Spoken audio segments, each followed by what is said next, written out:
भगवान विष्णु के 24 अवतार कौन से हैं, जानिए। जब जब पृथ्वी पर कोई संकट आता है तो भगवान अवतार लेकर उस संकट को दूर करते हैं। भगवान शिव और भगवान विष्णु ने कई बार पृथ्वी पर अवतार लिया है। भगवान विष्णु के 24वें अवतार के बारे में कहा जाता है कि कल्कि अवतार के रूप में उनका आना सुनिश्चित है। उनके 23 अवतार अब तक पृथ्वी पर अवतरित हो चुके हैं।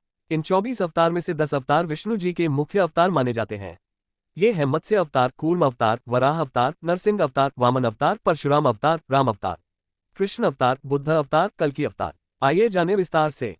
एक श्री सनकादि मुनि। धर्म ग्रंथों के अनुसार सृष्टि के आरंभ में लोक पितामह ब्रह्मा ने अनेक लोकों की रचना करने की इच्छा से घोर तपस्या की। उनके तप से प्रसन्न होकर भगवान विष्णु ने तप अर्थ वाले सन नाम से युक्त होकर सनक, सनंदन, सनातन और सनत कुमार नाम के 4 मुनियों के रूप में अवतार लिया। ये चारों प्राकट्य काल से ही मोक्ष मार्ग परायण, ध्यान में तल्लीन रहने वाले, नित्य सिद्ध एवं नित्य विरक्त थे। ये भगवान विष्णु के सर्वप्रथम अवतार माने जाते हैं। 2 वराह अवतार। धर्म ग्रंथों के अनुसार भगवान विष्णु ने दूसरा अवतार वराह रूप में लिया था। वराह अवतार से जुड़ी कथा इस प्रकार है। पुरातन समय में दैत्य हिरण्याक्ष ने जब पृथ्वी को ले जाकर समुद्र में छिपा दिया तब ब्रह्मा की नाक से भगवान विष्णु वराह रूप में प्रकट हुए। भगवान विष्णु के इस रूप को देखकर सभी देवताओं व ऋषि मुनियों ने उनकी स्तुति की। सबके आग्रह पर भगवान वराह ने पृथ्वी को ढूंढना प्रारंभ किया। अपनी थूथनी की सहायता से उन्होंने पृथ्वी का पता लगा लिया और समुद्र के अंदर जाकर अपने दांतों पर रखकर वे पृथ्वी को बाहर ले आए। जब हिरण्याक्ष दैत्य ने ये देखा तो उसने भगवान विष्णु के वराह रूप को युद्ध के लिए ललकारा। दोनों में भीषण युद्ध हुआ। अंत में भगवान वराह ने हिरण्याक्ष का वध कर दिया। इसके बाद भगवान वराह ने अपने खुरों से जल को स्तंभित कर उस पर पृथ्वी को स्थापित कर दिया।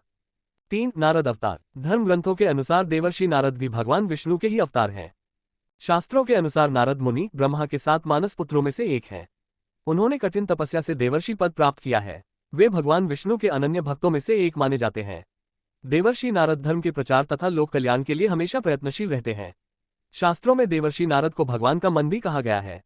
श्रीमद्भगवद गीता के 10वें अध्याय के 26वें श्लोक में स्वयं भगवान श्री कृष्ण ने इनकी महत्ता को स्वीकार करते हुए कहा है, देवर्षि नाम च नारद, अर्थात देवर्षियों में मैं नारद हूँ। 4 नर नारायण। सृष्टि के आरंभ में भगवान विष्णु ने धर्म की स्थापना के लिए 2 रूपों में अवतार लिया। इस अवतार में वे अपने मस्तक पर जटा धारण किए हुए थे। उनके हाथों में हंस, चरणों में चक्र एवं वक्ष स्थल में श्रीवत्स के चिन्ह थे। उनका संपूर्ण वेश तपस्वियों के समान था। धर्म ग्रंथों के अनुसार भगवान विष्णु ने नर नारायण के रूप में यह अवतार लिया था। 5 कपिल मुनि। भगवान विष्णु ने 5वां अवतार कपिल मुनि के रूप में लिया। इनके पिता का नाम महर्षि कर्दम व माता का नाम देवहूति था। शरशैया पर पड़े हुए भीष्म पितामह के शरीर त्याग के समय वेदज्ञ व्यास आदि ऋषियों के साथ भगवान कपिल भी वहां उपस्थित थे। भगवान कपिल के क्रोध से ही राजा सगर के 60,000 पुत्र भस्म हो गए थे। भगवान कपिल सांख्य दर्शन के प्रवर्तक हैं। कपिल मुनि भागवत धर्म के प्रमुख 12 आचार्यों में से एक हैं। 6 दत्तात्रेय अवतार। धर्म ग्रंथों के अनुसार दत्तात्रेय भी भगवान विष्णु के अवतार हैं। इनकी उत्पत्ति की कथा इस प्रकार है। एक बार माता लक्ष्मी, पार्वती व सरस्वती को अपने पातिव्रत्य पर अत्यंत गर्व हो गया। भगवान ने इनका अहंकार नष्ट करने के लिए लीला रची। उसके अनुसार एक दिन नारद जी घूमते घूमते देवलोक पहुंचे और तीनों देवियों को बारी बारी जाकर कहा कि ऋषि अत्रि की पत्नी अनसुया के सामने आपका सतीत्व कुछ भी नहीं। तीनों देवियों ने यह बात अपने स्वामियों को बताई और उनसे कहा कि वे अनसुया के पातिव्रत्य की परीक्षा लें। तब भगवान शंकर, विष्णु व ब्रह्मा साधु वेश बनाकर अत्रि मुनि के आश्रम आए। महर्षि अत्रि उस समय आश्रम में नहीं थे। तीनों ने देवी अनसुया से भिक्षा मांगी मगर यह भी कहा कि आपको निर्वस्त्र होकर हमें भिक्षा देनी होगी। अनसुया पहले तो ये सुनकर चौंक गई, लेकिन फिर साधुओं का अपमान न हो इस डर से उन्होंने अपने पति का स्मरण किया और बोला कि यदि मेरा पातिव्रत्य धर्म सत्य है तो ये तीनों साधु 6 मास के शिशु हो जाएं। ऐसा बोलते ही त्रिदेव शिशु होकर रोने लगे। तब अनसुया ने माता बनकर उन्हें गोद में लेकर स्तनपान कराया और पालने में झूलाने लगी। जब तीनों देव अपने स्थान पर नहीं लौटे तो देवियां व्याकुल हो गईं। तब नारद ने वहां आकर सारी बात बताई। तीनों देवियां अनसुया के पास आई और क्षमा मांगी। तब देवी अनसुया ने त्रिदेव को अपने पूर्व रूप में कर दिया। प्रसन्न होकर त्रिदेव ने उन्हें वरदान दिया कि हम तीनों अपने अंश से तुम्हारे गर्भ से पुत्र रूप में जन्म लेंगे। तब ब्रह्मा के अंश से चंद्रमा, शंकर के अंश से दुर्वासा और विष्णु के अंश से दत्तात्रेय का जन्म हुआ। 7 यज्ञ। भगवान विष्णु के 7वें अवतार का नाम यज्ञ है। धर्म ग्रंथों के अनुसार भगवान यज्ञ का जन्म स्वयंभू मनवंतर में हुआ था। स्वयंभू मनु की पत्नी शत्रुपा के गर्भ से आकुति का जन्म हुआ।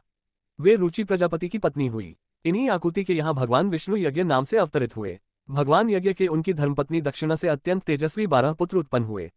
वे ही स्वयंभू मनवंतर में याम नामक 12 देवता कहलाए।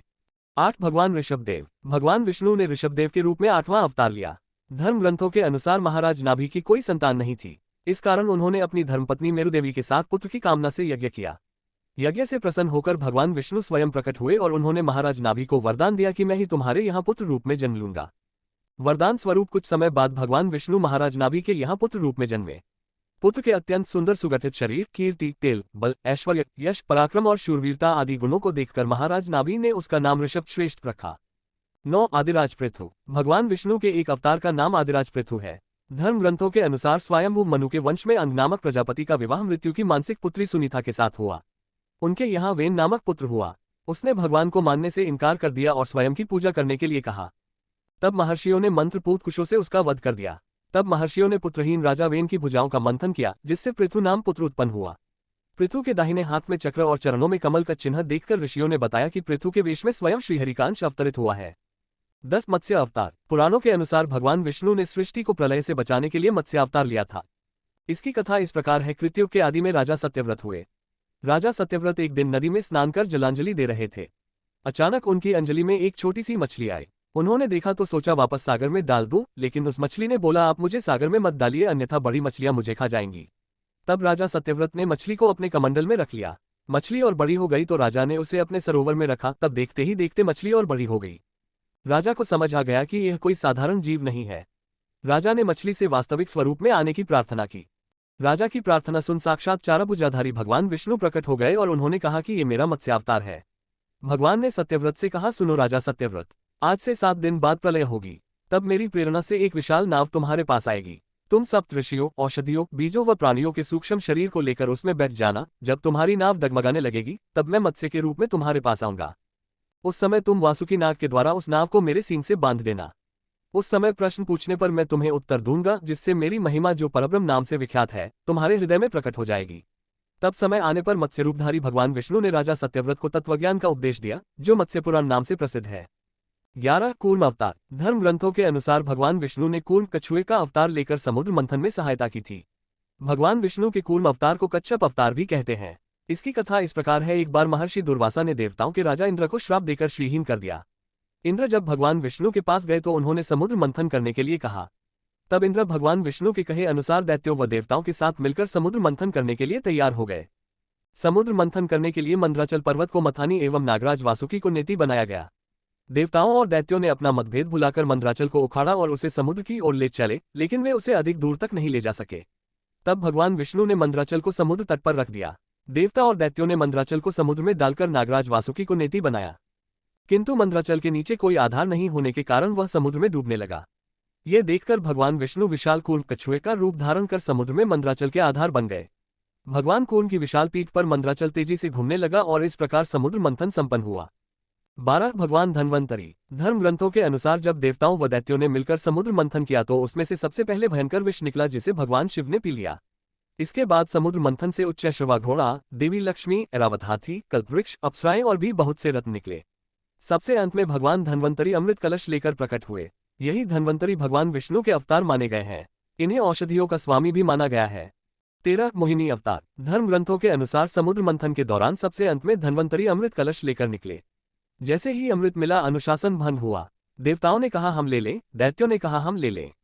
इसी खींचातानी में इंद्र का पुत्र जयंत अमृत कुंभ लेकर भाग गया। सारे दैत्य व देवता भी उसके पीछे भागे। असुरों व देवताओं में भयंकर मार काट मच गई। देवता परेशान होकर भगवान विष्णु के पास गए। तब भगवान विष्णु ने मोहिनी अवतार लिया। भगवान ने मोहिनी रूप में सबको मोहित कर दिया किया। मोहिनी ने देवता व असुर की बात सुनी और कहा कि यह अमृत कलश मुझे दे दीजिए तो मैं बारी बारी से देवता व असुर को अमृत का पान करा दूंगी।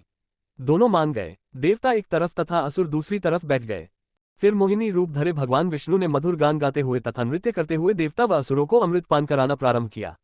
वास्तविकता में मोहिनी अमृत पान तो सिर्फ देवताओं को ही करा रही थी, जबकि असुर समझ रहे थे कि वे भी अमृत पी रहे हैं। इस प्रकार भगवान विष्णु ने मोहिनी अवतार लेकर देवताओं का भला किया। 14 भगवान नरसिंह। भगवान विष्णु ने नरसिंह अवतार लेकर दैत्यों के राजा हिरण्यकशिपु का वध किया था। इस अवतार की कथा इस प्रकार है। धर्म ग्रंथों के अनुसार दैत्यों का राजा हिरण्यकशिपु स्वयं को भगवान से भी अधिक बलवान मानता था। उसे मनुष्य, देवता, पक्षी, पशु, न दिन में, न रात में, न धरती पर, न आकाश में, न अस्त्र से, न शस्त्र से मरने का वरदान प्राप्त था। उसके राज में जो भी भगवान विष्णु की पूजा करता था उसको दंड दिया जाता था। उसके पुत्र का नाम प्रहलाद था। प्रहलाद बचपन से ही भगवान विष्णु का परम भक्त था। ये बात जब हिरण्यकशिपु का पता चली तो वह बहुत क्रोधित हुआ और प्रहलाद को समझाने का प्रयास किया, लेकिन फिर भी जब प्रहलाद नहीं माना तो हिरण्यकशिपु ने उसे मृत्युदंड दे दिया। हर बार भगवान विष्णु के चमत्कार से वह बच गया। हिरण्यकशिपु की बहन होलिका, जिसे अग्नि से न जलने का वरदान प्राप्त था, वह प्रहलाद को लेकर धधकती हुई अग्नि में बैठ गई। तब भी भगवान विष्णु की कृपा से प्रहलाद बच गया और होलिका जल गई। जब हिरण्यकशिपु स्वयं प्रहलाद को मारने ही वाला था तब भगवान विष्णु नरसिंह का अवतार लेकर खंबे से प्रकट हुए और उन्होंने अपने नाखूनों से हिरण्यकशिपु का वध कर दिया। 15 वामन अवतार। सत्ययुग में प्रहलाद के पौत्र दैत्यराज बलि ने स्वर्गलोक पर अधिकार कर लिया। सभी देवता इस विपत्ति से बचने के लिए भगवान विष्णु के पास गए। तब भगवान विष्णु ने कहा कि मैं स्वयं देवमाता अदिति के गर्भ से उत्पन्न होकर तुम्हें स्वर्ग का राज्य दिलाऊंगा। कुछ समय पश्चात भगवान विष्णु ने वामन अवतार लिया। एक बार जब बलि महान यज्ञ कर रहा था तब भगवान वामन बलि की यज्ञशाला में गए और राजा बलि से 3 पग धरती दान में मांगी। राजा बलि के गुरु शुक्राचार्य भगवान की लीला समझ गए और उन्होंने बलि को दान देने से मना कर दिया। लेकिन बलि ने फिर भी भगवान वामन को 3 पग धरती दान देने का संकल्प ले लिया। भगवान वामन ने विशाल रूप धारण कर एक पग में धरती और दूसरे पग में स्वर्गलोक नाप लिया। जब तीसरा पग रखने के लिए कोई स्थान नहीं बचा तो बलि ने भगवान वामन को अपने सिर पर पग रखने को कहा। बलि के सिर पर पग रखने से वह सुतलोक पहुंच गया। बलि की दानवीरता देखकर भगवान ने उसे सुतलोक का स्वामी भी बना दिया। इस तरह भगवान वामन ने देवताओं की सहायता कर उन्हें स्वर्ग पुनः लौटाया। 16 हयग्रीव अवतार। धर्म ग्रंथों के अनुसार एक बार मधु और कैटब नाम के 2 शक्तिशाली राक्षस ब्रह्माजी से वेदों का हरण कर रसातल में पहुंच गए। वेदों का हरण हो जाने से ब्रह्माजी बहुत दुखी हुए और भगवान विष्णु के पास पहुंचे। तब भगवान ने हयग्रीव अवतार लिया। इस अवतार में भगवान विष्णु की गर्दन और मुख घोड़े के समान थी। तब भगवान हयग्रीव रसातल में पहुंचे और मधु कैटब का वध कर वेद पुनः भगवान ब्रह्मा को दे दिए। 17 श्रीहरि अवतार। धर्म ग्रंथों के अनुसार प्राचीन समय में त्रिकूट नामक पर्वत की तराई में एक शक्तिशाली गजेंद्र अपनी हथिनियों के साथ रहता था। एक बार वह अपनी हथिनियों के साथ तालाब में स्नान करने गया। वहां एक मगरमच्छ ने उसका पैर पकड़ लिया और पानी के अंदर खींचने लगा। गजेंद्र और मगरमच्छ का संघर्ष 1000 साल तक चलता रहा। अंत में गजेंद्र शिथिल पड़ गया और उसने भगवान श्रीहरि का ध्यान किया। गजेंद्र की स्तुति सुनकर भगवान श्रीहरि प्रकट हुए और उन्होंने अपने चक्र से मगरमच्छ का वध कर दिया। भगवान श्रीहरि ने गजेंद्र का उद्धार कर उसे अपना पार्षद बना लिया। 18 परशुराम अवतार। हिंदू धर्म ग्रंथों के अनुसार परशुराम भगवान विष्णु के प्रमुख अवतारों में से एक थे। भगवान परशुराम के जन्म के संबंध में 2 कथाएं प्रचलित हैं। हरिवंश पुराण के अनुसार उन्हीं में से एक कथा इस प्रकार है। प्राचीन समय में महिष्मती नगरी पर शक्तिशाली हयवंशी क्षत्रिय कार्तवीर्य अर्जुन सहस्त्रबाहु का शासन था। वह बहुत अभिमानी था और अत्याचारी भी। एक बार अग्निदेव ने उससे भोजन कराने का आग्रह किया। तब सहस्त्रबाहु ने घमंड में आकर कहा कि आप जहां से चाहें भोजन प्राप्त कर सकते हैं, सभी ओर मेरा ही राज है। तब अग्निदेव ने वनों को जलाना शुरू किया। एक वन में ऋषि आपस तपस्या कर रहे थे। अग्नि ने उनके आश्रम को भी जला डाला। इससे क्रोधित होकर ऋषि ने सहस्त्रबाहु को श्राप दिया कि भगवान विष्णु परशुराम के रूप में जन्म लेंगे और न सिर्फ सहस्त्रबाहु का नहीं बल्कि समस्त क्षत्रियों का सर्वनाश करेंगे। इस प्रकार भगवान विष्णु ने भार्गव कुल में महर्षि जमदग्नि के 5वें पुत्र के रूप में जन्म लिया। 19 महर्षि वेदव्यास। पुराणों में महर्षि वेदव्यास को भी भगवान विष्णु का ही अंश माना गया है। भगवान व्यास नारायण के कलावतार थे। वे महाज्ञानी महर्षि पराशर के पुत्र रूप में प्रकट हुए थे। उनका जन्म कैवर्तराज की पुष्यपुत्री सत्यवती के गर्भ से यमुना के द्वीप पर हुआ था। उनके शरीर का रंग काला था, इसलिए उनका एक नाम कृष्णवेपान भी था। इन्होंने ही मनुष्यों की आयु और शक्ति को देखते हुए वेदों के विभाग किए, इसलिए इन्हें वेदव्यास भी कहा जाता है। इन्होंने ही महाभारत ग्रंथ की रचना भी की। 20 हंस अवतार। एक बार भगवान ब्रह्मा अपनी सभा में बैठे थे, तभी वहां उनके मानस पुत्र सनकादि पहुंचे और भगवान ब्रह्मा से मनुष्यों के मोक्ष के संबंध में चर्चा करने लगे। तभी वहां भगवान विष्णु महाहंस के रूप में प्रकट हुए और उन्होंने सनकादि मुनियों के संदेह का निवारण किया। इसके बाद सभी ने भगवान हंस की पूजा की। इसके बाद महाहंस रूपधारी श्री भगवान अदृश्य होकर अपने पवित्र धाम चले गए। 21 श्रीराम अवतार। त्रेतायुग में राक्षसराज रावण का बहुत आतंक था, उससे देवता भी डरते थे। उसके वध के लिए भगवान विष्णु ने राजा दशरथ के यहाँ माता कौशल्या के गर्भ से पुत्र रूप में जन्म लिया। इस अवतार में भगवान विष्णु ने अनेक राक्षसों का वध किया और मर्यादा का पालन करते हुए अपना जीवन यापन किया। पिता के कहने पर वनवास गए। वनवास भोगते समय राक्षसराज रावण उनकी पत्नी सीता का हरण कर ले गया। सीता की खोज में भगवान लंका पहुंचे, वहां भगवान श्रीराम और रावण का घोर युद्ध जिसमें रावण मारा गया। इस प्रकार भगवान विष्णु ने राम अवतार लेकर देवताओं को भयमुक्त किया। 22 श्री कृष्ण अवतार। द्वापर युग में भगवान विष्णु ने श्री कृष्ण अवतार लेकर अधर्मियों का नाश किया।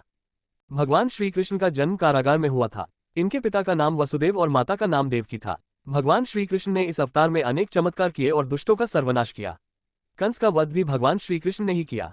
महाभारत के युद्ध में अर्जुन के सारथी बने और दुनिया को गीता का ज्ञान दिया।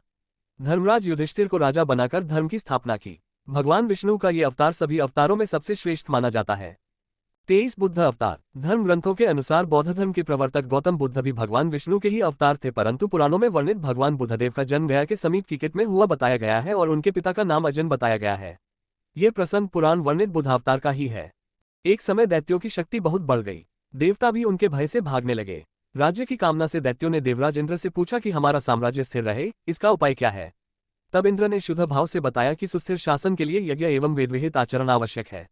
तब दैत्य वैदिक आचरण एवं महायज्ञ करने लगे, जिससे उनकी शक्ति और बने लगी।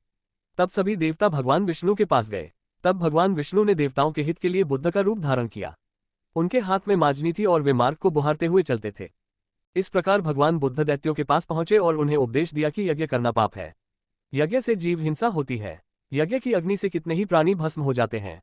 भगवान बुद्ध के उपदेश से दैत्य प्रभावित हुए। उन्होंने यज्ञ व वैदिक आचरण करना छोड़ दिया। इसके कारण उनकी शक्ति कम हो गई और देवताओं ने उन पर हमला कर अपना राज्य पुनः प्राप्त कर लिया। 24 कल्कि अवतार। धर्म ग्रंथों के अनुसार कलयुग में भगवान विष्णु कल्कि रूप में अवतार लेंगे। कल्कि अवतार कलियुग व सतयुग के संधिकाल में होगा। यह अवतार 64 कलाओं से युक्त होगा। पुराणों के अनुसार उत्तर प्रदेश के मुरादाबाद जिले के शंभल नामक स्थान पर विष्णुएशा नामक तपस्वी ब्राह्मण के घर भगवान कल्कि पुत्र रूप में जन्म लेंगे। कल्कि देवदत्त नामक घोड़े पर सवार होकर संसार से पापियों का विनाश करेंगे और धर्म की पुनः स्थापना करेंगे।